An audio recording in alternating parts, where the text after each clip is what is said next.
Morning, welcome to Achieve lectures. So यहाँ पर हमारा टॉपिक चल रहा है रिक्वायरमेंट्स ऑफ मेमोरी मैनेजमेंट। यहाँ पर हम आ गए हैं फिफ्थ रिक्वायरमेंट पर। यहाँ पर 5 रिक्वायरमेंट्स हैं हमारी मेमोरी मैनेजमेंट की। इससे पहले हमने बाकी पार्ट्स कर लिए हैं। अब हम आ गए हैं फिफ्थ रिक्वायरमेंट पर, जो कि है physical organisation. So physical organisation हमारी ऑर्गेनाइज्ड है, मतलब डिवाइड है secondary memory and main memory में।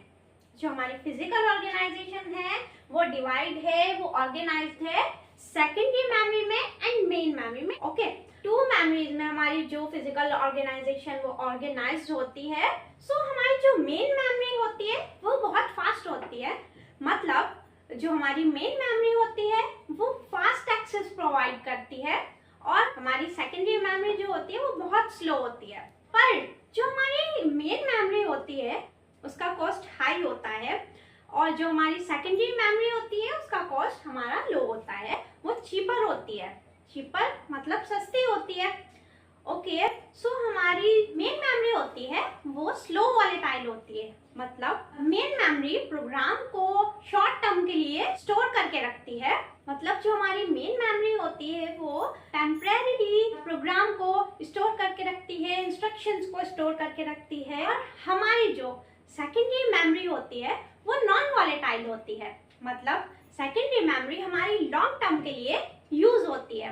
लॉन्ग टर्म के लिए वो डेटा को स्टोर करके रखती है। लॉन्ग टर्म के लिए वो हमारे प्रोग्राम को, हमारे प्रोग्राम के इंस्ट्रक्शंस को लॉन्ग टर्म के लिए स्टोर करके रखती है, जो सेकेंडरी मेमोरी होती है। अब देखिए, सेकेंडरी मेमोरी बहुत स्लो होती है और चीपर होती है, मतलब सस्ती होती है।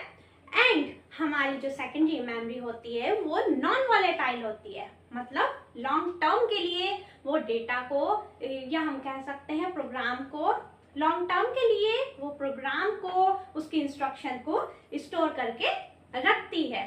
So secondary memory long term storage के लिए यूज होती है ज्यादा कैपेसिटी के साथ।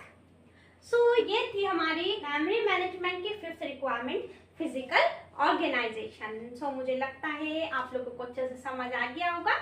So please subscribe my channel, like my videos and comment below. Thank you.